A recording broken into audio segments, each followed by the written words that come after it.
बिस्मिल्लाहिर्रहमानिर्रहीम। अस्सलाम वालेकुम स्टूडेंट्स। आज का जो हमारा लेक्चर है उसका टॉपिक है डीएमएल सिलेक्ट स्टेटमेंट। जो प्रीवियस लेक्चर था उसमें हम लोगों ने डीडीएल देखा और डीडीएल को उसमें हमने दो कमांड्स देखी, एक क्रिएट की और एक ऑल्टर कमांड। और क्रिएट और ऑल्टर कमांड में हम लोगों ने डिफरेंट सिनेरियोज देखे कि किस तरह से हम टेबल को क्रिएट करते हैं और किस तरह से हम टेबल को ऑल्टर करेंगे। क्रिएट करने के लिए हम किस तरह एट्रीब्यूट सेट करते हैं, उनके साथ डाटा टाइप सेट करते हैं और फिर साथ हम कंस्ट्रेंट्स ऐड करते हैं। इसी तरह से जो ऑल्टर की कमांड है, जो प्रीवियस लेक्चर उसमें हमने ऑल्टर की कमांड देखी कि अगर हम लोग कोई भी एट्रीब्यूट है उसको हम चेंज करना चाह रहे हैं, हम अपने बेसिकली जो क्रिएट किया हुआ टेबल है उसको हम मॉडिफाई करना चाह रहे हैं या चेंज करना चाह रहे हैं। मॉडिफाई या चेंज करने के डिफरेंट वेज हैं। हम कोई एक नया कॉलम ऐड करना चाह रहे हैं, एट्रीब्यूट ऐड करना चाह रहे हैं, जो एग्जिस्टिंग एट्रीब्यूट है उसको हम चेंज करना चाह रहे हैं, डाटा टाइप चेंज करना चाह रहे हैं, हम जो कंस्ट्रेंट्स हैं उन कंस्ट्रेंट्स को ऐड करना चाह रहे हैं या हम डिलीट करना चाह रहे हैं कंस्ट्रेंट्स को, हम किसी भी एग्जिस्टिंग एट्रीब्यूट को डिलीट करना चाह रहे हैं। तो ये सारी हमने कमांड्स देखी डीडीएल और डीएमएल में कि हम किस तरह से क्रिएट करते हैं टेबल और किस तरह से हम टेबल को ऑल्टर करते हैं। जो आज का लेक्चर है that is about SQL select. अब हम जो पढ़ेंगे वो हम बेसिकली डीएमएल स्टेटमेंट्स पढ़ेंगे, data manipulation language. Data manipulation language में सबसे इम्पॉर्टेंट जो स्टेटमेंट है that is SQL select statement है, रो फिल्टरिंग है। रो फिल्टरिंग, अब हम जो कमांड्स अप्लाई करेंगे वो बेसिकली रोज के ऊपर करेंगे। अभी तक हमने जो क्रिएट में किया वो हम कॉलम्स के ऊपर कर रहे थे, कॉलम के ऊपर हम क्रिएट की कमांड भी कर रहे थे, कॉलम्स क्रिएट कर रहे थे, इसी तरह हम कॉलम्स को ऑल्टर या मॉडिफाई कर रहे थे और उन कॉलम्स के ऊपर पर्टिकुलर जो भी कंस्ट्रेंट्स हैं। और अभी जो डीएमएल की है वो बेसिकली रो फिल्टरिंग के लिए, रोज के ऊपर ऑपरेशन परफॉर्म करने के लिए। अब जो रोज हैं वो हम लोगों के पास क्या है, हमारे पास रिकॉर्ड्स हैं बेसिकली, ठीक है। तो जो एसक्यूएल सिलेक्ट स्टेटमेंट है that is about row filtering. Operators हैं, कुछ ऑपरेटर्स हमारे पास यूज होते हैं, comparison operator, string and set operators और लॉजिकल ऑपरेटर्स। हम इन ऑपरेटर्स को देखेंगे कि ये सिलेक्ट की स्टेटमेंट में हम किस तरह से इन ऑपरेटर्स को यूज करते हैं और कोई भी अपनी पर्टिकुलर क्यूरी परफॉर्म करते हैं।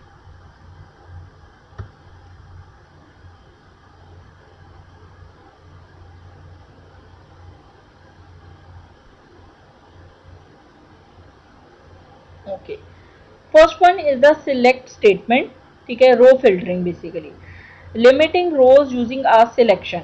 ये एक आपके पास टेबल है एम्प्लॉयज का और इसके ये एट्रीब्यूट है employee ID, last name, job ID and department ID.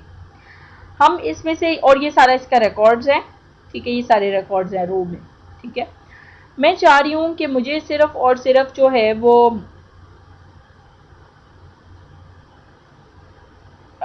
वाले रिकॉर्ड्स डिस्प्ले करवाए जहाँ पर डिपार्टमेंट आईडी जो है वो 90 है, ठीक है, कि जो सिर्फ और सिर्फ डिपार्टमेंट 90 वाले हैं मुझे सिर्फ उनका रिकॉर्ड डिस्प्ले करवा दें। तो हम सिलेक्ट की स्टेटमेंट लगाएंगे और सिलेक्ट की स्टेटमेंट मुझे सिर्फ और सिर्फ वही रिकॉर्ड्स डिस्प्ले करवा के देगी जहाँ पे डिपार्टमेंट आईडी जो है वो 90 है। वो हम किस तरह से करेंगे, अब इसका हमारे पास एक सिंटेक्स होता है, ठीक है। सिलेक्ट कीवर्ड है, स्टैटिक भी कीवर्ड है, ठीक है, डिस्टिंक्ट कॉलम एक्सप्रेशन और फ्रॉम टेबल सिलेक्ट। अभी आप ये चीज़ें देखें, सिलेक्ट, फ्रॉम और वेयर, ये तीनों जो है वो आपके पास क्या हैं, कीवर्ड्स हैं। अगर मैं चाह रही हूँ कि मेरे पास सारे रिकॉर्ड्स डिस्प्ले हो जाएं जितने भी उस एक पर्टिकुलर एम्प्लॉय वाले टेबल में है, इस एम्प्लॉय वाले टेबल में, तो मैं लिखूंगी सिलेक्ट स्टैटिक फ्रॉम एम्प्लॉय, ठीक है, कि एम्प्लॉय में जितने भी, स्टैटिक का मतलब है कि सारे रिकॉर्ड्स डिस्प्ले कराए, मुझे वो सारे रिकॉर्ड्स डिस्प्ले करवाए जहाँ पर जो कि इस टेबल एम्प्लॉय में मौजूद है, ठीक है। और अगर मैं यहाँ पे जैसे कंडीशन लगा दी है कि सिर्फ जहाँ पे डिपार्टमेंट आईडी 90 है मुझे सिर्फ और सिर्फ वो वाले रिकॉर्ड डिस्प्ले कराए, तो तब हम कौन सी क्लॉज यूज़ करेंगे, वेयर वाली कंडीशन यूज़ करेंगे, ठीक है। और वेयर वाली कंडीशन आपकी फ्रॉम के बाद आएगी,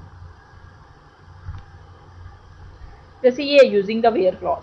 select employee ID, last name, job ID and department ID.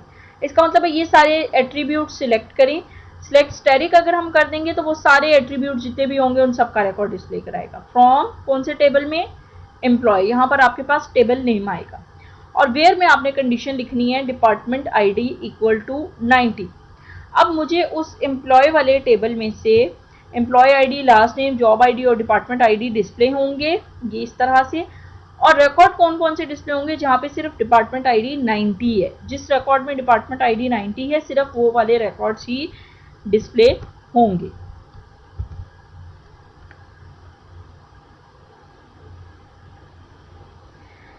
Character strings and dates. Character strings and date values are enclosed in single quotation marks. Character values are case sensitive and date values are format sensitive.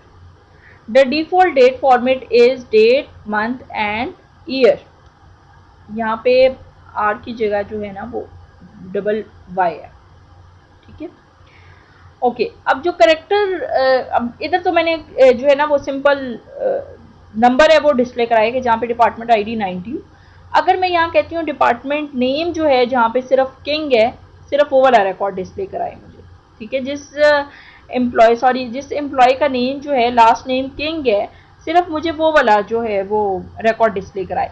अगर मैं string value कर रही हूँ तो उसको मुझे single quote में लिखना पड़ेगा, और अगर नंबर है तो वो वैसे ही, और अगर स्ट्रिंग वैल्यू है तो उसको मुझे सिंगल कोट में लिखना पड़ेगा। जैसे ये मैंने सिंगल कोट में लिख दिया, ये सिंगल कोट्स में। इसी तरह से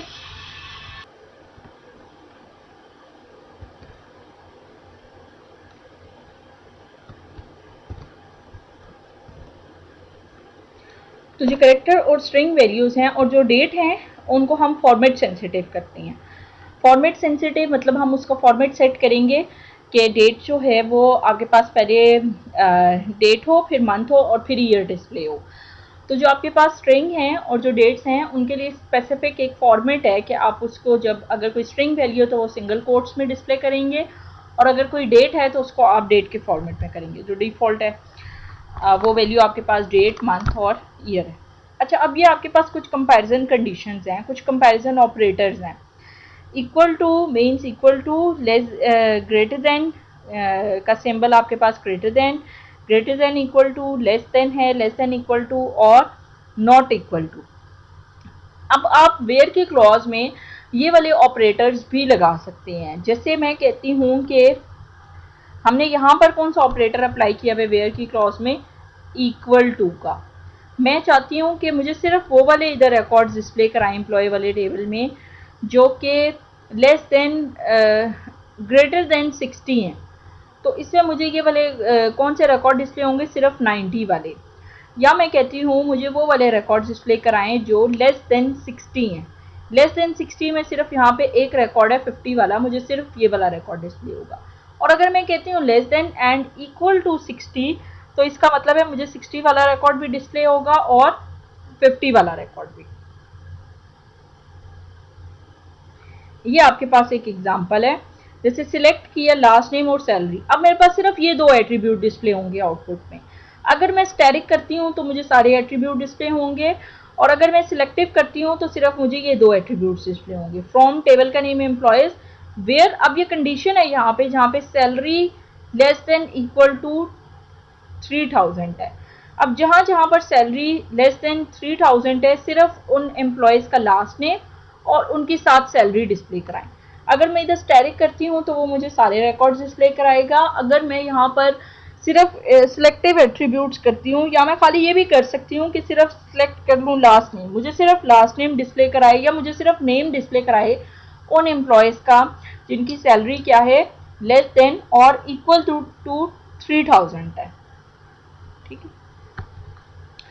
और बाकी कुछ कंपैरिजन ऑपरेटर्स और कंडीशंस भी हैं, जैसे between and in, set, match any of the list of values, like match a character pattern, is a null value.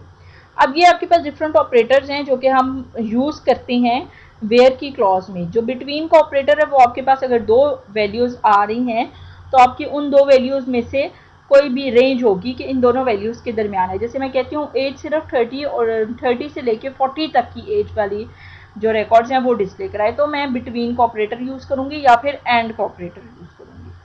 और इन का ऑपरेटर आपके पास यूज होता है कि कोई भी वैल्यूज इनमें से है तो वो डिस्प्ले करा दे। जैसे मैं कह रही हूँ कि मैं डिस्प्ले कराना चाहती हूँ जहाँ पे जो मंथ है वो इन हो, मंथ वाले ऑपरेटर में मैं इन मंथ वाले उस एट्रीब्यूट में मैं इन लगा रही हूँ कि जनवरी, फरवरी या मार्च में से इन तीनों मंथ में से अगर कोई भी वैल्यू है तो वो डिस्प्ले करा दे, तो तब मैं इन का ऑपरेटर यूज करूँगी।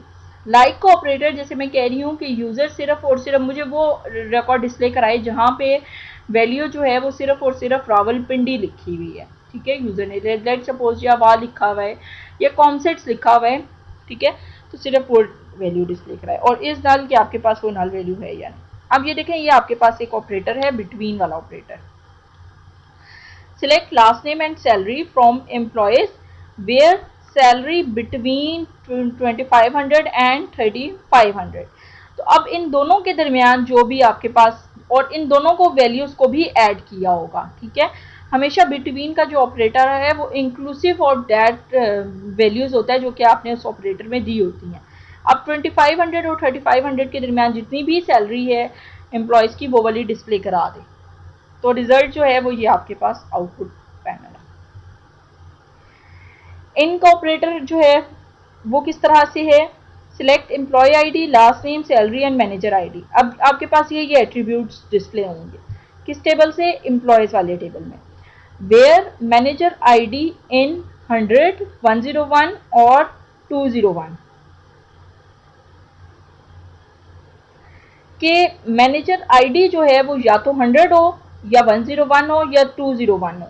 जहां जहां सिर्फ ये वाली इन तीनों वैल्यूज में से कोई भी वैल्यू है तो वो वाला रिकॉर्ड डिस्प्ले करवा दे, ठीक है। मैंने रेंज नहीं दी, मैंने सिर्फ 3 वैल्यूज दे दी हैं कि इन 3 वैल्यूज में से अगर कोई भी मैनेजर आईडी है तो मुझे सिर्फ और सिर्फ वो वाला रिकॉर्ड डिस्प्ले करवाए कि आपके पास जो भी वैल्यूज हैं, टेस्ट करते हैं कि वो वैल्यूज जो हैं वो उस लिस्ट वाली जो वैल्यूज हैं वो उन रिकॉर्ड्स में मौजूद हैं या नहीं। अब देखें हर जगह 201, 101 या 100 वाले इन तीनों वाले रिकॉर्ड्स डिस्प्ले हुए हुए हैं, बाकी वाले रिकॉर्ड डिस्प्ले नहीं हुए। अब लाइक का ऑपरेटर किस लिए है, use the like condition to perform wild card searches of valid search string values. Search conditions can contain either literal characters or numbers. % denotes 0 or many characters. Denotes underscore denotes 1 character. अच्छा, अब हमने क्या करना है कि like को operator करना है। फॉर एग्जांपल मैं कह रही हूँ कि जिन स्टूडेंट्स का नेम या एम्प्लॉयज़ का नेम एस से स्टार्ट होता है या ए से स्टार्ट होता है, मुझे सिर्फ वो वाले डिस्प्ले कराएं। तो मैं क्या करूँगी, जैसे select first name from employees where first name like का ऑपरेटर है, ये कीवर्ड है, एस और साथ % है। इसका मतलब है इसके बाद कोई भी करेक्टर या नंबर कुछ भी आ सकता है। तो अब वो मुझे डिस्प्ले कराएगा कि जिनका जो है वो नेम सिर्फ एस से शुरू होता है, मुझे सिर्फ और सिर्फ वो वाले ही एम्प्लॉयज़ जो हैं वो डिस्प्ले होंगे, ठीक है। तो लाइक का ऑपरेटर आप इसलिए यूज़ करते हैं कि आपने कोई भी वाइल्ड कार्ड सर्चेज यूज़ करनी है, आप चाहते हैं कि मुझे सिर्फ ऐसे जो है, आपको पता नहीं है पूरी स्ट्रिंग लेकिन आपको उनका फर्स्ट कीवर्ड यूज़ है पता है, तो आप सिर्फ वो कीवर्ड लगा के आप बाकी सर्च कर सकते हैं।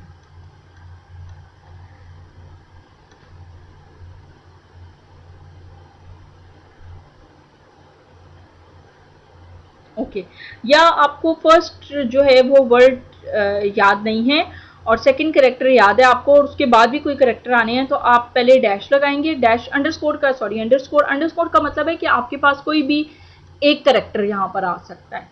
फिर उसके बाद आपके पास ओ आना लाजमी है और उसके बाद आप % का साइन लगाया कि इसके बाद आपके पास कोई भी करेक्टर आ सकता है। अब देखिए जो लास्ट में इनके सेकेंड लेटर ओ है और फर्स्ट में एक करेक्टर लाजमी आएगा और उसके बाद बाकी जितने मर्जी करेक्टर हो। % का मतलब है कि आपके पास जितने मर्जी करेक्टर्स हों, अंडरस्कोर डालेंगे तो एक करेक्टर सिर्फ एंटर हो सकता है।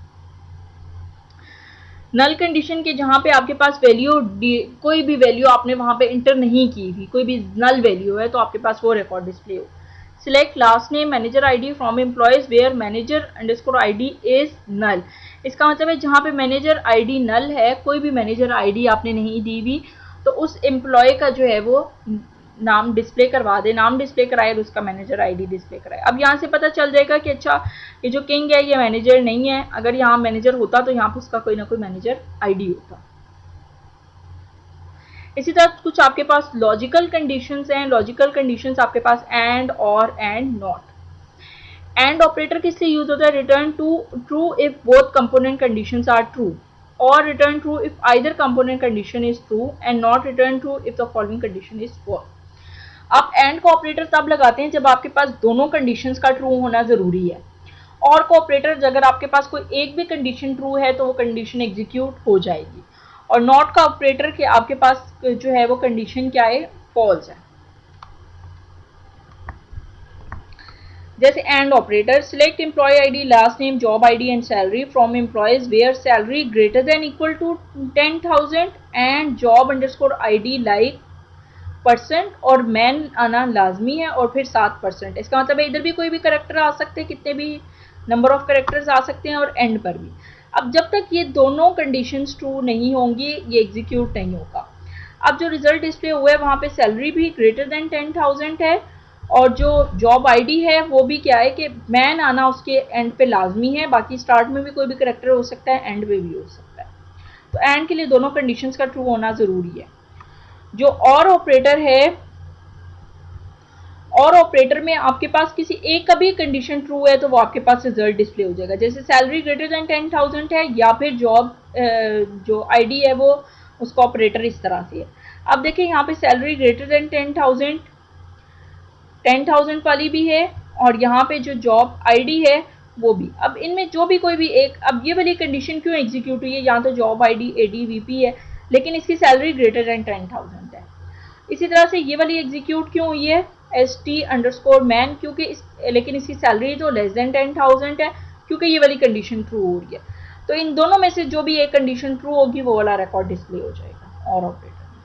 और नॉट में क्या है, आपके पास last name where job ID not in IT_prog SDK, आपकी जॉब आईडी इन तीनों में से जहाँ पे नहीं है वो वाले सिर्फ रिकॉर्ड डिस्प्ले कराए। अब देखें जो भी ये जो IT prog और ये वाली तीनों वैल्यूज़ हैं ये डिस्प्ले नहीं हुई हुई जॉब आईडी में, इसके अलावा जो भी वैल्यूज़ हैं वो आपके पास सारी डिस्प्ले हो जाएंगी।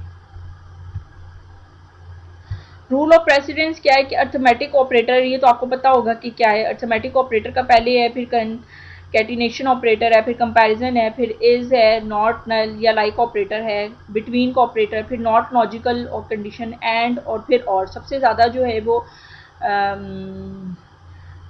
प्रेसिडेंस जो कम है वो आपकी और की है। जैसे select product ID from product where product mode ID equal to 20 और दिस एंड दिस। अब सबसे पहले कौन सा ऑपरेटर चलेगा, एंड वाला, और उसके बाद और वाली कंडीशन ट्रू होगी। इसी तरह से अगर आप ब्रैकेट्स में कर देते हैं इस चीज़ को तो पहले ये ब्रैकेट वाली चीज़ एग्जीक्यूट होगी और उसके बाद एंड वाली। अगर आप ब्रैकेट नहीं करते हैं तो पहले एंड वाली एग्जीक्यूट होगी, पहले and product ID and colour execute होगा, जो रिजल्ट होगा उसके ऊपर और अप्लाई होगा। लेकिन अगर आपने पैरेंथेसिस यूज़ कर दी हैं तो पहले पैरेंथेसिस सॉल्व होंगी और उसके बाद आपके पास बाकी एग्जीक्यूट होगी स्टेटमेंट। हालांकि प्रेसिडेंस पहले किसकी है, एंड की है, फिर और की है, लेकिन चूंकि यहाँ पे पैरेंथेसिस यूज़ हुई हुई हैं तो पहले ये जो आपके पास और वाली कंडीशन है ये सॉल्व होगी और उसके बाद एंड वाली होगी। ठीक है,